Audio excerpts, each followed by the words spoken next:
네, 나라살림연구소 정창수입니다. 오늘은 지방재정의 원칙에 대해서 좀 말씀을 드리려고 합니다. 법이든 제도든 간에 어떤 원칙이냐가 중요하거든요. 그래서 그 원칙에 맞게 지금 우리 정책을 하고 있는 거냐, 그런 판단을 해야 되겠는데요. 그것에 이제 몇 가지 원칙을 말씀드리면, 첫 번째가 건전재정 운영 원칙이라는 게 있습니다. 지방자치법 122조에 있는데, 지방자치단체는 그 재정을 수직운영의 원칙에 따라 건전하게 운영해야 한다. 그러니까 한마디로 말하면 적자가 특별히 나거나 아니면 뭐 크게 흑자가 나거나 이런 거 둘 다 바람직하지 않다는 거거든요. 수치가 맞아야 된다는 건데, 근데 이제 본문에서는 세출은 지방채와 그 세입을 재원으로 해야 한다라고 되어 있는데, 현실적으로는 우리가 이제 지방세나 세입 수입 이전 재원 가지고 하는 거기 때문에 지방재정법 35조에 따라서 지방채 충당하게 되는데, 그때 지방채 발행을 하는 것을 예산상 수지균형 원칙의 예외라고 볼 수 있다. 그러니까 건전재정 운영을 할 때 이것을 예외로 둔다는 건데요. 이 지방채 발행은 한때 한 10여 년 전만 해도 굉장히 지방에서 큰 이슈가 되었던 문제입니다. 또 특히 우리가 IMF를 겪고 난 다음에 빚이라고 하면 굉장히 우리가 이제 심리적인 트라우마가 있어가지고 빚에 대해서 무조건 줄이려고 하는 그런 노력들이 있는데요. 지방채를 발행하게 허용돼 있긴 하지만 우리나라의 지방채는 매우 적습니다. 아마 전 세계에서 지방채가 이렇게 적은 나라는 거의 유일하지 않을까, 주요 국가 중에는. 그래도 지방채를 발행할 수 있는 조건을 규정을 해놓고 있습니다. 그래서 공유자산을 조성한다든가 소관 재정투자 사업을 하는 것, 재해 예방 및 복구 사업, 그다음에 천재지변으로 발생한 예측할 수 없었던 세입 결함 보전, 그다음에 지방채 차환, 교육재정 교부금 차액의 보전, 뭐 이런 것들을 지방채 발행을 할 수 있는 항목으로 두었습니다. 그래서 이것이 이제 수지균형을 맞춰야 하지만 그래도 예외로 할 수 있는 부분들은 이런 거죠. 그렇다고 빚을 낼 때 또 마음 먹는다고 즉시 또 낼 수 있는 건 아니고, 지방채 발행 한도액이라는 게 있습니다. 이 한도액을 지방의회가 의결을 하고, 그리고 그걸 초과해서 발행하려면 행정안전부 장관의 승인을 받아야 합니다. 그리고 지방채 발행을 하게 될 경우에는 매년 7월 15일 정도까지 다음 연도 발행할 것을 한도액을 통보하는 것으로 시작을 합니다. 두 번째 원칙은 국가시책 구현과 지방재정 자주성 원칙이에요. 이게 뭐냐면 국가는 지방적인 자주성과 건전한 운영을 보장해야 한다. 그래서 국가의 부담을 지방에 떠넘겨서는 안 된다라고 규정하고 있습니다. 근데 사실은 떠넘기는 경우가 많이 있습니다. 그 다음에 지방자치단체가 재정운영을 하는데 국가의 정책에 반하거나 국가 또는 다른 지방자치단체의 재정에 부당한 영향을 끼치게 해서는 안 된다라고 되어 있습니다. 예를 들면 이런 거죠. 지금 서울시 중구가 노인수당을 추가적으로 주려고 해요. 그거를 20만 원 이렇게 지금 책정을 하고 있는데, 다른 자치단체들이 크게 반발을 한 거예요. 근데 아파트 단지가 있는데 A동은 성동구고 B동은 중구인 거예요. 그래서 같은 단지에 있는데 중구에 속한 곳은 노인수당을 받고 성동구에 속한 곳은 못 받는 거죠. 그래서 성동구 쪽에서 너네는 돈이 많다고 그렇게 노인수당을 주지만 우리는 돈이 없어서 줄 수가 없다. 그래서 이걸 너네는 주면 안 된다. 그래서 이걸 이제 중앙정부에 문제 제기를 해서 중앙정부가 계속 이거에 대해서 결론을 못 내리고 있는데요.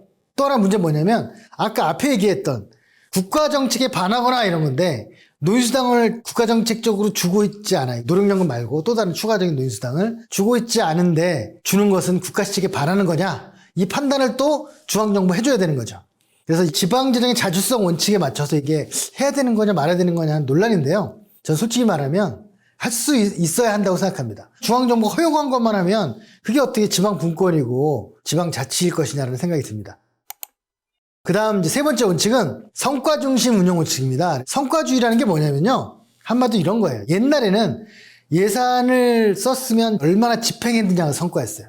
근데 사실 그런 건 아니잖아요. 만약에 돈을 다 썼지만 쓰는 과정에서 별로 성과가 없었다고 하면 최악은 낭비고, 아니더라도 비효율적인 운영이 될 수가 있는데, 돈을 덜 썼더라도 아니면 더 많이 썼더라도 더 효율적인 성과가 나게 하는 경우도 있을 수 있잖아요. 예를 들면 이런 거예요. 2차선 도로를 4차선으로 늘리는데 왜 늘리겠습니까? 목적이 있을 거 아니에요? 차가 밀려서 교통체증을 완화하기 위해서 라고 한다면 100억을 써서 4차선 늘렸는데 교통체증이 완화가 전혀 안 되더라. 그럼 성과가 없는 거죠. 그런데 체증이 완화됐더라. 그럼 성과가 있는 거죠. 이런 것들을 평가하는 게 성과주의인데, 이런 거 누가 제일 싫어하겠습니까? 사업을 하는 공무원들이 싫어하겠죠. 그래서 이 성과주의 예산이 제대로 작동은 많이 못하고 있습니다. 근데 이거를 의회나 이런 데서 좀 더 적극적으로 하게 되면 우리나라의 재정사업, 행정을 좀 더 효율적으로 하는데 큰 기여를 할 거예요. 모든 사업은 아닐지라도 이 관련해서 성과 계획서를 제출을 하고요. 그 다음에 결산으로 겸해서 성과 보고서를 제출합니다. 그래서 여러분들이 지방자치단체에 들어가셔가지고 성과계획서, 성과 보고서를 한번 다운받아 보시면 결과가 어떻게 되는지를 알 수가 있습니다. 자, 네 번째는 성인지적 운영 원칙이에요. 이거는 뭐냐면 여성과 남성이 미치는 효과를 평가해가지고 예산에 반영하라는 거거든요. 굉장히 중요하고 전 세계에서 우리나라가 법제화한 거의 유일한 나라인데요. 굉장히 의미 있는 제도인데 잘 작동이 안 되고 있어요. 성인지가 중요하다고 생각하는 분들은 좀 있지만 그분들이 또 예산에 관심이 없어요. 그래서 이게 제대로 작동이 안 되고 특히 요즘에 와서는 아주 이상하게 이걸 왜곡하시는 분들이 여성 예산이 이렇게 많단 말이냐 그렇게 비판하는데 그게 아니고 예산을 편성하고 집행하는데 양성평등이나 성별 영향이 어떻게 돼 있는지를 평가하는 거예요. 그래서 성인지 예산서를 작성하고 성인 결산서를 작성 제출하도록 되어 있는 제도입니다. 이게 좀 더 발전하면 장애인지, 환경인지, 탄소인지 이렇게까지 지금 발전하고 있기 때문에 이런 것도 한번 고려하실 필요가 있습니다. 그 다음에 이제 회계연도 독립의 원칙이 있습니다. 1년 단위로 편성하라는 건데요. 참고로 우리나라는 1월 1일부터 회계연도지만 일본은 4월 1일부터고요. 미국은 9월 1일부터예요. 그래서 우리나라가 50년대에는 9월 1일부터 회계연도가 있었던 적도 있었습니다. 그래서 원조를 받아야 되는데 미국 회계연도랑 똑같아야 미국 예산이 편성돼서 집행될 때 우리나라에 전달되기 때문이었다라고 하는 좀 씁쓸한 그런 전례도 있습니다. 그 외에도 단일 예산 원칙과 예산 총계주의 원칙이어서 예산을 최대한 단일하게 하고 특별회계나 기금은 아주 특별한 경우에만 작동하게 하는 거고요. 예산 총계주의는 전체적으로 예산이 얼마인지에 대해서 총계를 내어서 그걸 파악할 수 있게 해야 된다는 그런 원칙입니다. 그 외에 수입의 직접 사용 금지 원칙이 있는데 이건 뭐냐면 세입을 하면 그 돈을 예산에 들어가서 다 섞은 다음에 세출을 해야 된다는 얘기지 들어온 돈을 즉시 쓸 수 있게 된다는 건 아니에요. 예를 들면 쓰레기 봉투 파는 가격을 그대로 쓰레기 업자한테 준다든가 이게 안 돼 있는 거예요. 금지되어 있습니다. 그래서 이런 부분들도 한번 그 원칙을 생각해 보시고요. 예산의 목적의 사용 금지 원칙 꼭 쓰라고 한 데만 써야 한다. 한마디로 말씀드리면 그런 내용이고요.